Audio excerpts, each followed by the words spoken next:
Dans cette vidéo, je vais te présenter tout ce qu'il y a à connaître sur le projet Kaspa.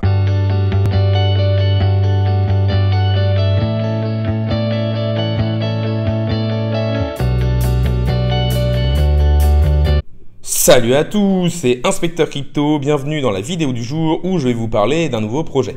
Ce projet, c'est Kaspa qui est une blockchain d'infrastructure Layer 1. L'objectif de cette vidéo est encore de compléter la bibliothèque de projets afin que la communauté ait la meilleure vision possible de l'écosystème et des différents projets au niveau des différents narratifs crypto. Je ne suis pas conseiller en investissement financier, donc faites bien vos propres recherches de votre côté. N'hésitez pas non plus à aimer la vidéo, à me dire en commentaire quel est votre projet préféré. N'hésitez pas non plus à vous abonner, ça récompense le travail que je fais au jour le jour et ça permet de faire grossir la communauté. Mais on va tout de suite rentrer dans le vif du sujet en parlant du projet Kaspa, que ce soit d'un point de vue technologique, de la team ou de sa tokenomics. Kaspa, c'est donc une blockchain d'infrastructure open source Layer 1 en Proof of Work sur lesquelles les applications décentralisées vont se construire. C'est ce qu'on appelle un bloc DAG qui a une finalité d'une seconde, ce qui augmente sa scalabilité. Ils vont donc mêler le graphique orienté acyclique ou DAG, le consensus de Nakamoto et le Proof of Work. Cela va permettre une forte décentralisation, une meilleure sécurité et aussi de traiter plusieurs blocs simultanément avec le système de DAG. Pour Kaspa, la chaîne principale est celle qui est la plus longue et cela permet que d'autres branches existent. On a donc plus de blocs orphelins. En effet, si vous voulez, dans une blockchain normale, les blocs vont se suivre les uns aux autres et si par exemple deux personnes minent un bloc ou créent un bloc quasiment simultanément, en fait, ça va être la chaîne de blocs qui a demandé le plus de puissance de calcul ou en quelque sorte qui est la plus longue, qui va rester et on va dire que l'autre chaîne va être éliminée. Et donc ça va créer des blocs orphelins qui ne seront rattachés à rien et on va dire que ça fait baisser un petit peu l'efficience d'une blockchain. Leur objectif, c'est d'utiliser leur monnaie comme un moyen d'échange pour les petites transactions. On peut dire que Kaspa vise à être un peu l'argent numérique, tandis que Bitcoin est l'or numérique. Ce que va apporter Kaspa, c'est plus de blocs, tout en utilisant la sécurité de Bitcoin et en ayant une finalité instantanée. On sait qu'actuellement, sur Bitcoin, on a une moyenne d'un bloc toutes les 10 minutes. Là, l'objectif est d'accélérer énormément le process. Il lutte contre la MEV avec l'encryptage des transactions afin qu'elles soient le plus équitable et égalitaire possible. Si vous voulez, le système de MEV, c'est le fait que les mineurs arrivent à connaître les transactions qu'ils vont mettre dans un bloc avec combien de frais de transaction les personnes ont décidé de payer. Et donc, un mineur, on va dire intelligent, va faire en sorte de mettre toutes les transactions qui lui rapportent le plus d'argent, parce que certaines transactions vont être plus lourdes que d'autres, et aussi parce qu'un bloc est limité. Et en fait, l'objectif d'un mineur, c'est d'avoir le bloc le plus rentable possible pour lui. C'est-à-dire de mettre des transactions avec des frais extrêmement élevés et une taille la plus petite possible. Et donc ça peut permettre de prioriser certaines personnes qui auront payé plus cher.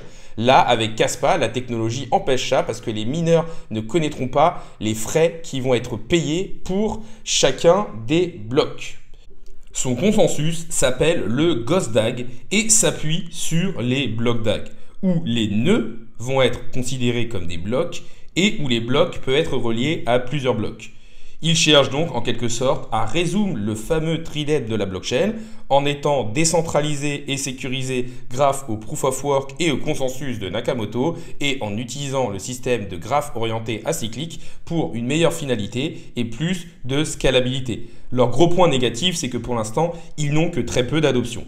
Si on regarde l'équipe, on a Jonathan Sampolinski qui est le CEO et qui est quand même doctorant en sciences informatiques, plus qui a fait des recherches à Harvard au niveau de tout ce qui est MEV et DAG. Et on a Shai Wazborski qui est chercheur en crypto et en crypto quantique. Donc on voit qu'on a une équipe extrêmement technique qui devrait pouvoir amener le projet à son objectif. Si maintenant on regarde la tokenomics qui correspond à l'économie interne d'un projet et de son jeton, on voit qu'il y a eu un fair launch avec du minage. Donc en fait, il n'y a pas de VC et c'est seulement les mineurs qui ont pu créer du Kaspa et après les vendre pour, on va dire, assumer les coûts qui étaient liés à ce minage.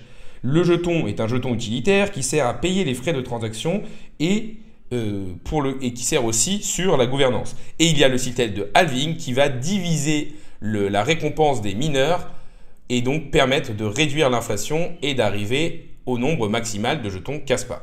Si on regarde la tokenomics du Kaspa un peu plus en détail, on peut voir qu'on a actuellement une offre en circulation aux alentours des 75%, avec une offre totale qui est aux alentours des 21 milliards et une offre maximale aux alentours des 28,7 milliards.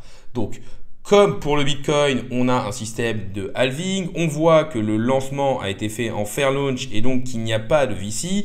Et surtout, on voit qu'on a une très forte inflation sur les premières années qui tend à être quasiment à zéro au bout d'environ 60 à 70 mois. Là, on voit qu'on a déjà passé la plus grosse partie de l'inflation au niveau du Kaspa et qu'on a déjà 75% des jetons qui sont en circulation. Donc, une tokenomics plutôt saine avec un système de proof of work qui est réputé pour être le plus sécurisé.